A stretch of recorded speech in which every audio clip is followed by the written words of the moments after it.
কয়েক মাসে নিশ্চয়ই আপনাদের কানেও এসেছে যে অনেকেই বলছিলেন যে ঢাকা শহর সহ বাংলাদেশের সকল শহরেই একটা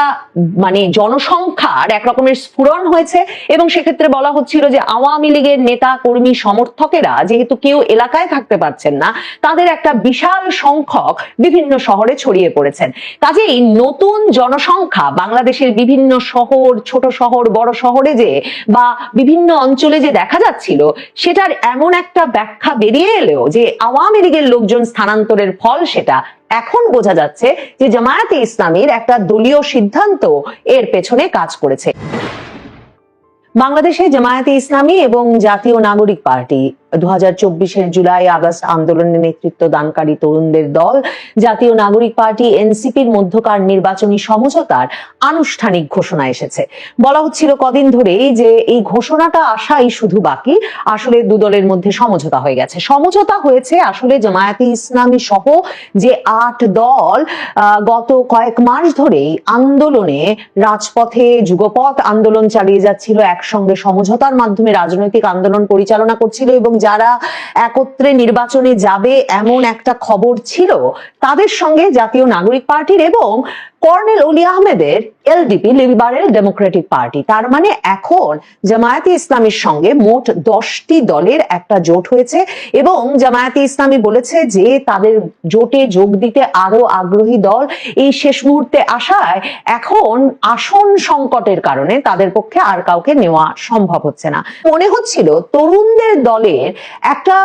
বিশেষ ইচ্ছা ছিল কোনোভাবেই জামায়াতের সঙ্গে নির্বাচনী সমঝোতায় বা কোনো রকম সমঝোতায় না যে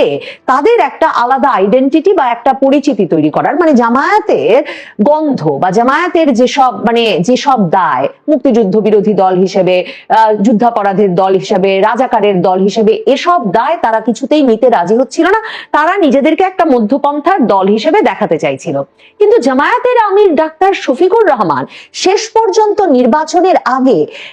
এক বিস্ময়কর জোট তৈরি করলেন, যে জোট আসলে বিস্ময়কর নানা কারণে। নাহিদ ইসলামদের জাতীয় নাগরিক পার্টি গিয়ে যোগ দিয়েছে, সেজন্য শুধু বিস্ময়কর নয়। দেখেন, জামায়াতের আমির একেবারে এবছর জানুয়ারি মাস থেকে যার সঙ্গে জোট করতে প্রথমে লক্ষ্য স্থির করলেন এবং বললেন ইসলামী দলগুলোর সকল ভোট এক বাক্সে আনতে হবে এবং এবারে প্রথমবারের মতো ইসলামপন্থীদের একটা সরকার বাংলাদেশে প্রতিষ্ঠিত করতে হবে, যে বাংলাদেশে কিনা 92-94% মুসলমানের দেশ, সে দেশে কখনো কেন ইসলামপন্থীদের সরকার প্রতিষ্ঠিত হয় নাই। কাজে এই সকল ইসলামপন্থী দলের ভোট এক বাক্সে আনতে হবে বলে তিনি জানুয়ারি মাস থেকে যোগাযোগ শুরু করেছিলেন চরমোনাই পীর ফাইজুল করিম সাহেবের সঙ্গে এবং তখন সকলেই বিস্মিত হয়ে বলেছিলেন যে চরমোনাই পীরের সঙ্গে, ইসলামী আন্দোলন বাংলাদেশের এই প্রধান নেতার সঙ্গে তাদের আকীদায়, তাদের আদর্শে, রাজনৈতিক পন্থায় তাদের যে বিরাট বিভেদ এবং কখনো চরমোনাই পীর আর জামায়াতে ইসলামীর মধ্যে ঐক্য হতে পারে না। কিন্তু ডাক্তার শফিকুর রহমান সে ঐক্য সাধন করেছেন। ডাক্তার শফিকুর রহমান ঐক্য সাধন করেছেন যে 8 দলের সঙ্গে তিনি এরই মধ্যে রাজনৈতিক আন্দোলনে ছিলেন। তার মধ্যে ছিল বাংলাদেশ খেলাফত মজলিসের মামুনুল হক, যিনি কিনা হেফাজতে ইসলামের মহাসচিব, এবং হেফাজতে ইসলামের প্রধান যিনি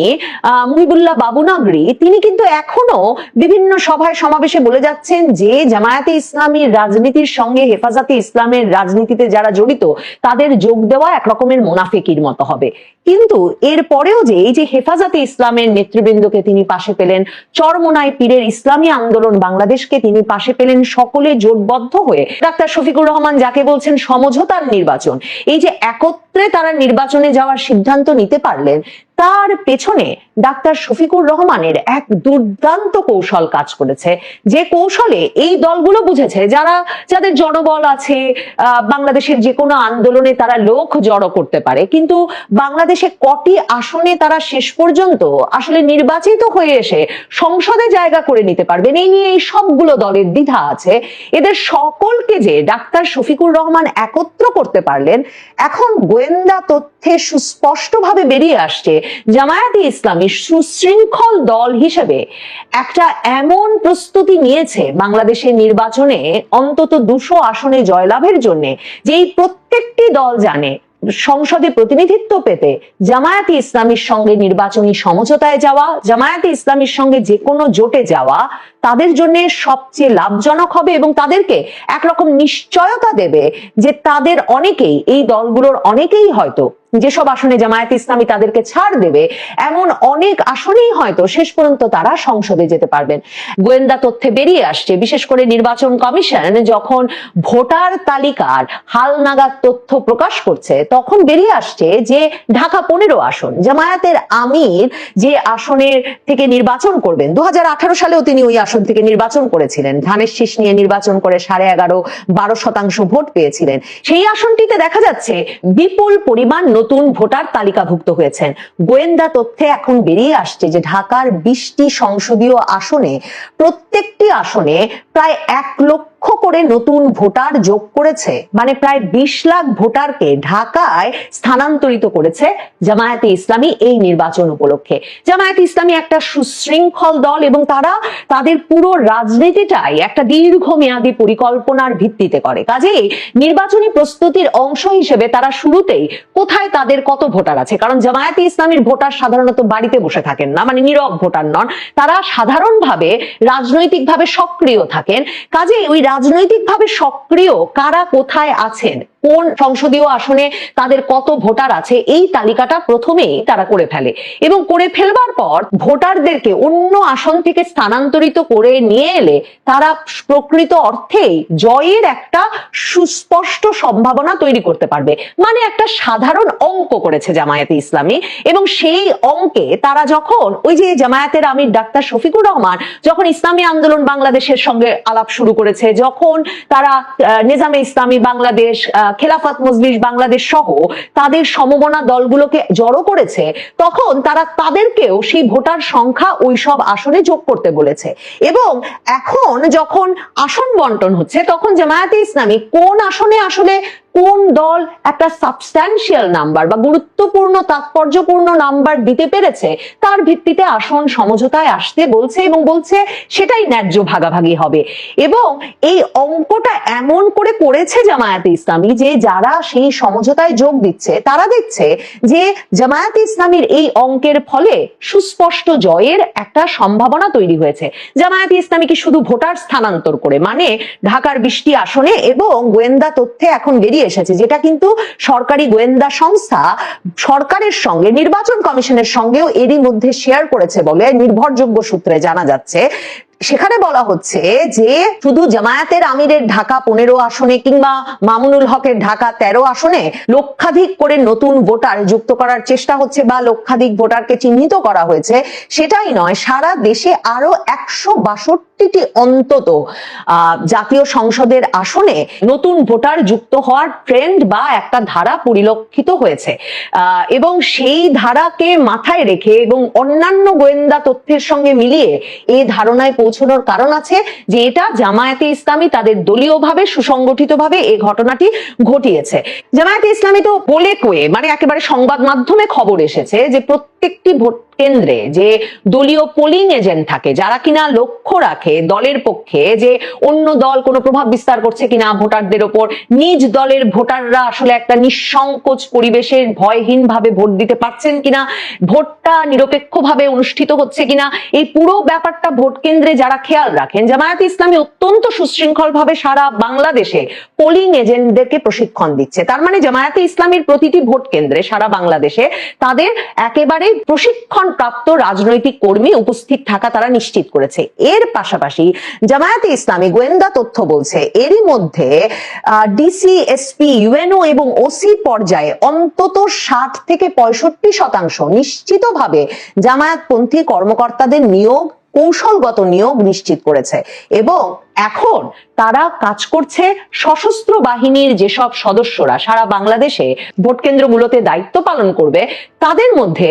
জামায়াতপন্থী বা তাদের রাজনীতির দিকে ঘেঁষা ব্যক্তিদের চিহ্নিত করার ক্ষেত্রে। এবং আপনারা লক্ষ্য করেছেন কিনা, সশস্ত্র বাহিনীর পক্ষ থেকে নির্বাচন কমিশনের সঙ্গে দেখা করে এরই মধ্যে কিন্তু ভোট কেন্দ্রে অবাধ প্রবেশাধিকার দাবি করা হয়েছে। তারা বলেছে যে এখন যা নিয়ম আছে তাতে প্রিজাইডিং অফিসারের অনুমোদন ছাড়া সশস্ত্র বাহিনী ভোট কেন্দ্রে প্রবেশ করতে পারবে না। কিন্তু আইন শৃঙ্খলা রক্ষাকারী বাহিনীর বৈঠকে গিয়ে সশস্ত্র বাহিনীর পক্ষ থেকে জানানো হয়েছে তারা চায় আইন শৃঙ্খলা রক্ষা করতে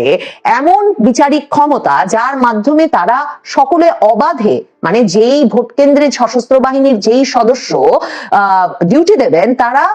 অবাধে যাতে ভোট কেন্দ্রে প্রবেশ করতে পারেন। অনেক সূত্র বলছে যে এটাও জামায়াতে ইসলামীর তরফে যেসব দাবি বিভিন্ন প্রতিষ্ঠানের মাধ্যমে করার ব্যবস্থা করা হচ্ছে, এই সশস্ত্র বাহিনীর অবাধ প্রবেশাধিকার নিশ্চিতকরণের বিষয়টিও জামায়াতে ইসলামীর একটা অগ্রাধিকারের মধ্যে আছে। কিভাবে একরকম নীরবে জামায়াতে ইসলামী বিপুল পরিমাণ লাখ লাখ ভোটার স্থানান্তরের ঘটনা ঘটানোর কাজটি সারা বাংলাদেশ জুড়ে করছে। দেখেন, গত কয়েক মাসে নিশ্চয়ই আপনাদের কানেও এসেছে যে অনেকেই বলছিলেন যে ঢাকা শহর সহ বাংলাদেশের সকল শহরেই একটা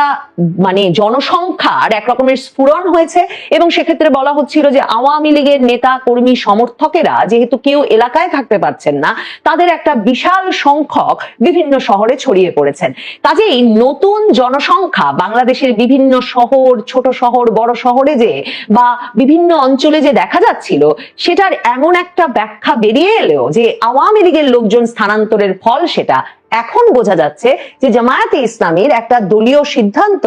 এর পেছনে কাজ করেছে। এবং জামায়াতে ইসলামী এক্ষেত্রে এনআইডি, জাতীয় পরিচয়পত্র ব্যবস্থাপনায় সরকারের যেসব কর্মকর্তারা কাজ করেন, সেসব কর্মকর্তাদের প্রত্যক্ষ এবং পরোক্ষ সহযোগিতায় সেখানেও তারা চিহ্নিত করেছে যে কারা জামায়াতপন্থী, কারা তাদের রাজনীতি ঘেঁষা, সেই চিহ্নিত কর্মকর্তাদের সহায়তাতেই এক রকমের বিনা অসুবিধায় বিপুল পরিমাণ ভোটার তাদের নাম অন্য এলাকায় স্থানান্তরের সুযোগ পেয়েছেন। জামায়াতের পরিকল্পনার কৌশল এবং তাদের দলীয় জনশক্তিকে তারা যেভাবে প্রত্যেকটি গুরুত্বপূর্ণ জায়গায় বসিয়ে, বিশেষ করে ভোটার সংখ্যায় বড় ধরনের পরিবর্তন ঘটিয়ে যে ধরনের নির্বাচনী বিজয় নিশ্চিত করবার কাজ জামায়াতে ইসলামী করেছে গত কয়েক মাসে, তাতে ডাক্তার শফিকুর রহমানের দল জামায়াতে ইসলামীর নির্বাচনে 200 আসনে বিজয় একরকম নিশ্চিত বলে এখনো জামায়াতে ইসলামীর ভেতরে ব্যাপক আস্থা কাজ করছে। তাদের মূল লক্ষ্য শুধুমাত্র ইসলামী দলগুলোর ভোটকে এক জায়গায় আনা তাই নয়, তাদের লক্ষ্য বিএনপি সহ তার জোটের আসন সংখ্যা 100-র নিচে নামিয়ে আনা। এবং তাহলেই সংসদে সংখ্যাগরিষ্ঠতা নিশ্চিত করার মাধ্যমে জামায়াতে ইসলামী সহ তার সমমনা দলগুলো এমন একটা সরকার গঠন করতে পারবে যে সরকার, নাহিদ ইসলাম যেমন বলছেন, বিচার সংস্কার তো বটেই, একটা নতুন সংবিধানও বাংলাদেশে প্রণয়নের অধিকার রাখে।